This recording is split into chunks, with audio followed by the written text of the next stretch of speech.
نحمد و نصلی علی رسول الکریم اما بعد فاعوذ باللہ من الشیطان الرجیم بسم اللہ الرحمن الرحیم قال اللہ تبارک و تعالی فی القرآن المجید والفرقان الحمید ہدی للناس صدق اللہ مولانا العظیم۔ معزز سامعین، یہ آج کا ہمارا یہ پہلا کلپ ہے جو ہم نے قرآن مجید فرقان حمید پر ایک نیا سیشن اسٹارٹ کیا ہے کہ ہم ہر ویک میں اپنے 2 درس قرآن کے کلپ اپلوڈ کیا کریں گے اور قرآن ایک تسلسل کے ساتھ چلے گا۔ لیکن آج ہم نے قرآن کی کوئی آیت کی تشریح نہیں کرنی، کوئی تفسیر بیان نہیں کرنی۔ آج ہم قرآن مجید کا ایک مجموعی خاکہ آپ کے سامنے پیش کریں گے۔ قرآن مجید فرقان حمید کے بارے میں وہ معلومات جو کہ ہر کسی کو دستیاب نہیں، جس کے بارے میں ہر کسی کو پتہ نہیں۔ قرآن مجید فرقان حمید کا ایک موٹا سا خاکہ تو یہ ہے کہ قرآن مجید فرقان حمید کے 30 پارے ہیں۔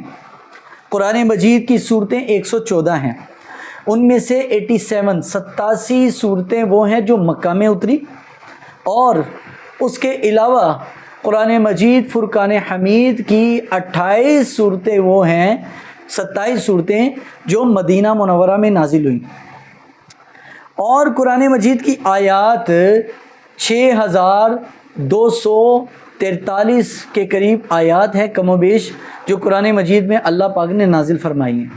540 رکوع جو قرآن مجید فرقان حمید کے اندر آئے۔ اب رکوع کی جو تفسیر ہے، وضاحت ہے، وہ ہم بعد میں کریں گے کہ رکوع کیوں کہا گیا اس کو۔ اور قرآن مجید فرقان حمید مختلف عنوانات سے منون ہے۔ نمبر 1 پر قرآن مجید فرقان حمید میں انبیاء کرام کے قصص یعنی واقعات اور قصے بیان ہوئے۔ قرآن مجید فرقان حمید کے اندر وعیدات کا ذکر ہے، سابقہ قوموں کا ذکر، ان کی بدعمالیوں کا ذکر آیا۔ قرآن مجید میں حلال و حرام کے احکامات آئے۔ قرآن میں دعائیہ آیات نازل ہوئیں۔ قرآن مجید فرقان حمید میں آیات متشابہات اور آیات محکمات، وہ آیتیں جو اللہ تبارک تعالیٰ نے جس میں تشبیہ بیان کی ہے، اور وہ آیتیں جو کہ محکم ہیں یعنی جن کا حکم قیامت تک کے لیے امت کے لیے ہے، وہ نازل ہوئی۔ تو قرآن مجید فرقان حمید کے حوالے سے اللہ تعالیٰ نے یہ لفظ قرآن مجید میں قرأ یقرأ سے یہ ماخوذ ہے، یہ تقریباً 70 باری قرآن مجید میں یہ لفظ استعمال ہوا۔ اور سب سے پہلے قرآن مجید فرقان حمید جو کتابی شکل میں مرتب کیا گیا، یہ سیدنا حضرت عثمان ذو النورین رضی اللہ تعالیٰ نے اس کو مرتب کیا، کیونکہ نبی علیہ السلام کے زمانے مبارک میں یہ قرآن مجید مختلف شکلوں میں تھا، یعنی ہڈیوں پر، چمڑوں پر، پتھروں کے اوپر لکھا ہوا تھا۔ لیکن چونکہ جب اسلام پھیلتا گیا، آذربائیجان اور آرمینیا کی ریاستیں جب فتح ہوئیں اور وہاں کے علاقوں میں مسلمانوں نے زبانی قرآن مجید پڑھنا شروع کیا اور اس میں اپنے تفسیری کلمات بھی بیچ میں ایڈ کر دیے، تو جب مسلمانوں نے قرآن سنا، وہ جو پہلے کے مسلمان تھے، تو اختلاف برپا ہوا۔ اور صحیح بخاری میں ہے کہ حضرت عثمان غنی رضی اللہ تعالیٰ نے لوگوں کے لکھے ہوئے قرآن مجید کو جلوا دیا، کیونکہ انہوں نے بیچ میں احادیث اور شان نزول اور قرآن کے تفسیری مطالب بھی بیچ میں قرآن کے ساتھ مکس کر دیے تھے، اور کوئی بندہ اللہ کی آیتوں، احادیث طیبہ، اللہ کی آیتوں اور شان نزول، اللہ تبارک تعالیٰ کی آیتوں اور تفسیری کلمات کو فرق نہیں کر پا رہے تھے، تو حضرت عثمان نے رضی اللہ تعالیٰ نے مسلمانوں کے ایک لغت قریش پر جمع کیا، اور قرآن مجید فرقان حمید جب نازل ہوا جیسے نبی علیہ السلام کے زمانے میں، اسی طرز پر سیدنا عثمان ذو النورین رضی اللہ تعالیٰ نے تمام مسلمانوں کے ایک قرات پر جمع کر لیا۔ تو یہ جو ایک بہت بڑا مسلمانوں کا اختلاف تھا، اور جو مسلمانوں کا آپس میں جھگڑا کھڑا ہونے والا تھا، جیسے سابقہ قوموں میں کتابوں کی تحریفات پر کھڑے ہوئے جھگڑے اور تحریف ہوئی، تو قرآن کو حضرت عثمان ذو النورین نے بچا لیا، اس لیے آپ کو جامع القرآن بھی کہا جاتا ہے۔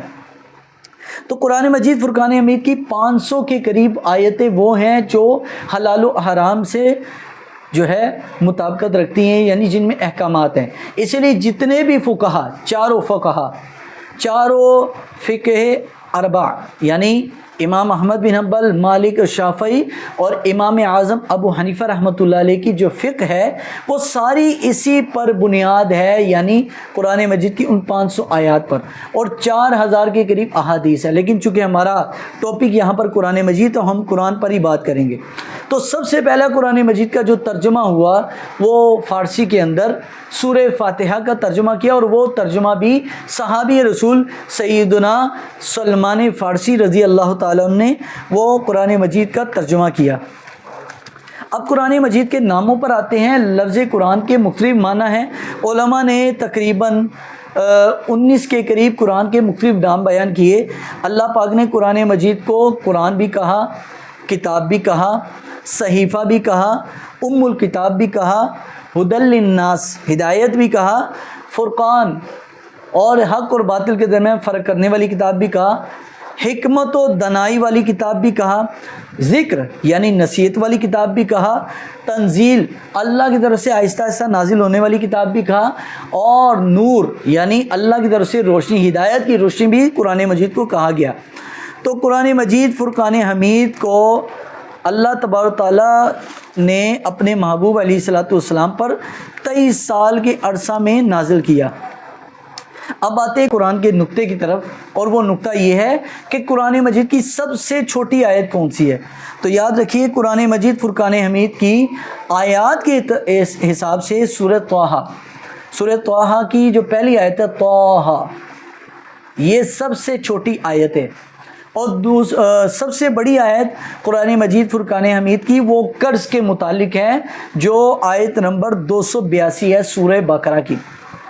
اللہ پاک نے سب سے بڑی آیت قرآن میں یہ نازل کی، اور سورت کے بڑے ہونے کے لحاظ سے سب سے بڑا اعزاز سورہ بقرہ کو حاصل ہے۔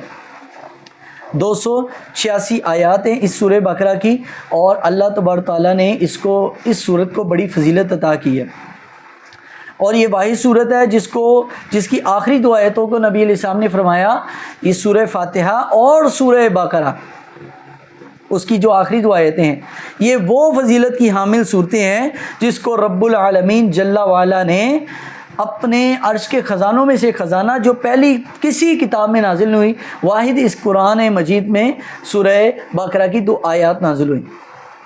اب قرآن مجید فرقان حمید کی سب سے چھوٹی سورت کون سی ہے؟ سورہ کوثر سب سے چھوٹی سورت ہے۔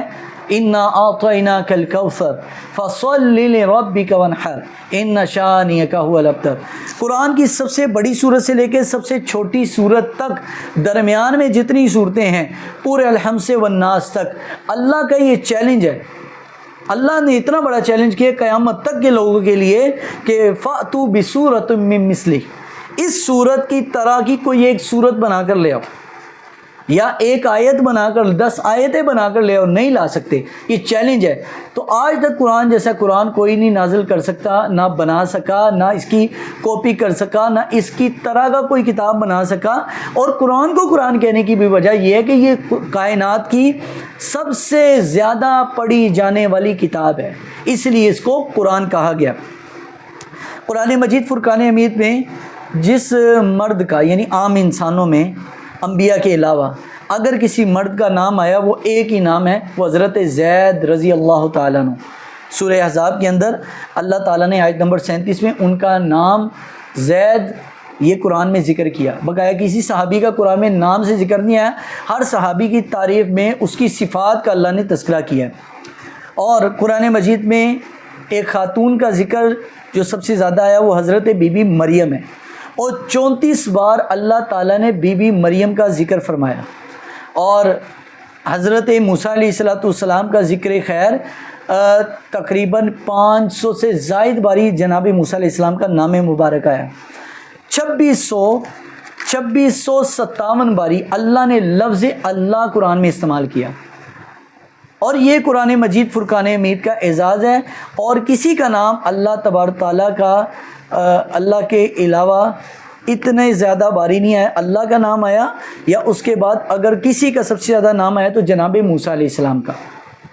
اور نبی کریم صلی اللہ علیہ وسلم کا نام نامی اسم گرامی نام محمد صلی اللہ علیہ وسلم، یعنی صرف نام محمد صلی اللہ علیہ وسلم قرآن میں 4 باری یوز ہوا ہے، 4 بار استعمال ہوا، ورنہ اللہ نے یا ایھا النبی، یا ایھا المدثر، یا ایھا المزمل، یا ایھا النبی، یا ایھا الرسول، یہ کہہ کر اللہ نے اپنے نبی علیہ الصلوۃ والسلام کو مخاطب کیا۔ والضحیٰ واللیل اذا سجی والشمس وضحاہا والقمر اذا تلاہا، یہ لفظ کہہ کر اللہ تعالیٰ نے اپنے نبی کو مخاطب کیا۔ تو یہ قرآن مجید کا یہ جو ہے موٹا موٹا خاکہ تھا جو ہم نے آپ کے سامنے پیش کیا۔ انشاءاللہ العزیز ہم اگلے سیشن میں آپ کے سامنے سورہ فاتحہ کی تفسیر، سورہ فاتحہ کا ترجمہ اور کچھ سورہ فاتحہ کے اسرار و رموز لے کر حاضر ہوں گے۔ ہماری اس طرح کی ویڈیوز علمی، روحانی اور اصلاحی گفتگو اور قرآنی معلومات سے بھرپور معلومات لینے کے لیے، قرآن کے علوم سے فیضیاب ہونے کے لیے ہمارے اس چینل کو مولانا عامر گل سیفی آفیشیل کو سبسکرائب کیجئے اور لوگوں کو آگے شیئر کیجئے تاکہ نوجوانوں میں زیادہ سے زیادہ قرآن مجید فرقان حمید کی تعلیم عام ہو سکے۔